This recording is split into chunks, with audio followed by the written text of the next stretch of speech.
Hi hello ಎಲ್ಲರಿಗೂ welcome back to my channel Lalitha Arun blogs.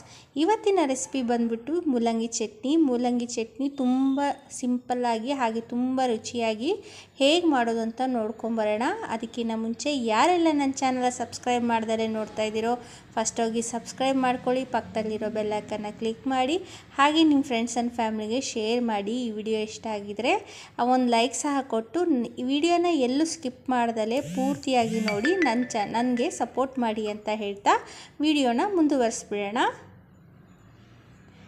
ನಾನಿಲ್ಲಿ ಮೂಲಂಗಿ ಚಟ್ನಿಗೆ ಬೇಕಾದಂಥ ಇಂಗ್ರೀಡಿಯೆಂಟ್ಸ್ನ ತೋರಿಸ್ತಾ ಇದ್ದೀನಿ.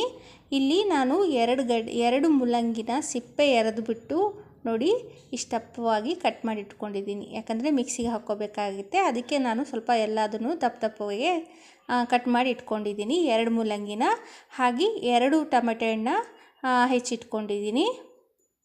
ಹಾಗೆ ಒಂದು 7ರಿಂದ 8 ಹಸಿಮೆಣಸಿನ್ಕಾಯಿ. ನೀವು ಬೇಕಿದ್ದರೆ ಇಲ್ಲಿ ಒಣಮೆಣಸಿನ್ಕಾಯಿ ಸಮೇತನೂ ಬಳಸ್ಕೋಬೋದು. ನಿಮ್ಮ ಆಪ್ಷನಲ್, ನಿಮಗೆ ಯಾವ್ದು ಇಷ್ಟ ಆಗುತ್ತೋ ಅದನ್ನು ಬಳಸ್ಕೊಳ್ಳಿ. ಹಾಗೆ ನಾನಿಲ್ಲಿ 1.5 ಗಡ್ಡೆಯಷ್ಟು ಬೆಳ್ಳುಳ್ಳಿನ ಸುಲಿದಿಟ್ಕೊಂಡಿದ್ದೀನಿ. ಆಮೇಲೆ ಒಂದು ದಪ್ಪ ಈರುಳ್ಳಿನ ತೊಗೊಂಡು ಅರ್ಧ ಕಟ್ ಮಾಡಿ ಇಟ್ಕೊಂಡಿದ್ದೀನಿ, ಇನ್ನರ್ಧ ಒಗ್ಗರಣೆಗೆ ಬೇಕಾಗುತ್ತೆ. ಹಾಗಾಗಿ ಇಲ್ಲಿ ಸ್ವಲ್ಪ ಕೊತ್ತಂಬರಿ ಸೊಪ್ಪನ್ನ ತೊಗೊಂಡಿದ್ದೀನಿ, ಒಂದು ಅರ್ಧ ಹೋಳಷ್ಟು ಕಾಯಿ ತುರಿ ತೊಗೊಂಡಿದ್ದೀನಿ, ಒಂದು ಕಡ್ಡಿ ಕರಿಬೇವನ್ನ ತೊಗೊಂಡಿದ್ದೀನಿ. ಇದನ್ನೆಲ್ಲ ಇವಾಗ ತರತರಿಯಾಗಿ ರುಬ್ಕೊಂಬರಬೇಕು. ಒಂದು ಅರ್ಧ ಈರುಳ್ಳಿನ ನಾನು ಸಣ್ಣದಾಗಿ ಹೆಚ್ಚಿಟ್ಕೊಂಡಿದ್ದೀನಿ, ಒಗ್ಗರಣೆಗೆ ಬೇಕು. ಹಾಗಾಗಿ ಇದನ್ನೆಲ್ಲ ಇವಾಗ ಒಂದು ಮಿಕ್ಸಿ ಜಾರ್ಗೆ ಹಾಕ್ಕೊಳ್ಳೋಣ. ನಾನಿಲ್ಲಿ ಒಂದು ಮಿಕ್ಸಿ ಜಾರ್ ತೊಗೊಂಡಿದ್ದೀನಿ. ಇದಕ್ಕೆ ನಾವೆಲ್ಲ ಕಟ್ ಮಾಡಿ ಇಟ್ಕೊಂಡಿರೋಂತಹ ಎಲ್ಲ ಇಂಗ್ರೀಡಿಯೆಂಟ್ನ ಹಾಕ್ಕೊತಾ ಇದ್ದೀನಿ. ಟೊಮೆಟೊ, ಈರುಳ್ಳಿ, ಹಸಿಮೆಣಸಿಕಾಯಿ, ಕೊತ್ತಂಬರಿ ಸೊಪ್ಪು, ಹಾಗೆ ಕಾಯಿ ತುರಿ, ಮೂಲಂಗಿನ ಎಲ್ಲದನ್ನು ಹಾಕ್ಕೊತಾ ಇದ್ದೀನಿ. ನೋಡಿ ಎಲ್ಲದನ್ನು ಹಾಕ್ಕೊತಾ ಇದ್ದೀನಿ. ಇವಾಗ ಕಾಯಿ ತುರಿ ಕೂಡ ಹಾಕ್ಕೊತಾ ಇದ್ದೀನಿ.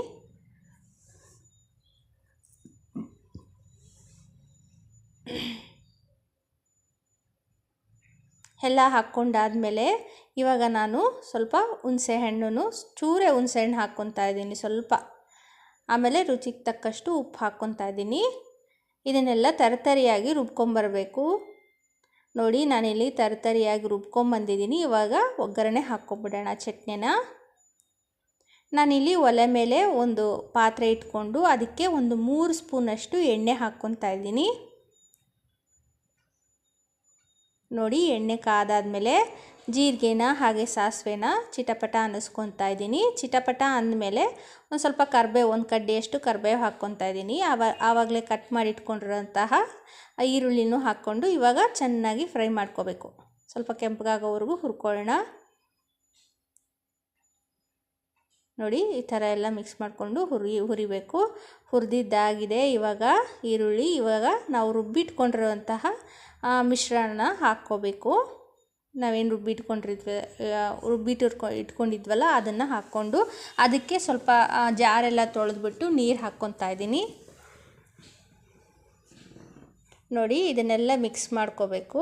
ಇದೆಲ್ಲ ಚೆನ್ನಾಗಿ ಬೇಯಬೇಕು, ಚೆನ್ನಾಗಿ ಹಸಿ ವಾಸನೆ ಎಲ್ಲ. ಯಾಕಂದರೆ ನಾವು ಟೊಮೆಟೊ ಹಣ್ಣು, ಈರುಳ್ಳಿ ಎಲ್ಲ ಹಸಿದೆ ಹಾಕ್ಕೊಂಡಿರ್ತೀವಲ್ಲ, ಹಾಗಾಗಿ ಇದು ಹಸಿ ವಾಸನೆ ಹೋಗೋವರೆಗೂ ಮೀಡಿಯಮ್ ಫ್ಲೇಮಲ್ಲೇ ಇಟ್ಕೊಂಡು ಗ್ಯಾಸ್ನ ಹುರ್ಕೋಬೇಕು, ಚೆನ್ನಾಗಿ ಬೇಯಿಸ್ಕೋಬೇಕು.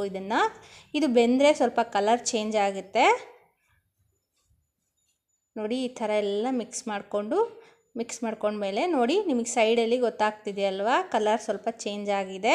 ಇವಾಗ ನೋಡಿ ಪೂರ್ತಿಯಾಗಿ ಒಂದು 5ರಿಂದ 10 ನಿಮಿಷ ಬೇಯಿಸ್ಕೊಂಡಿದ್ರೆ ಮೂಲಂಗಿ ಚಟ್ನಿ ರೆಡಿ. ಮುದ್ದೆ ಜೊತೆಗೆ, ಅನ್ನದ ಜೊತೆಗೆ, ಚಪಾತಿ ಜೊತೆಗೆ ಒಳ್ಳೆ ಕಾಂಬಿನೇಷನ್ ಅಂತ ಅನ್ಬೋದು.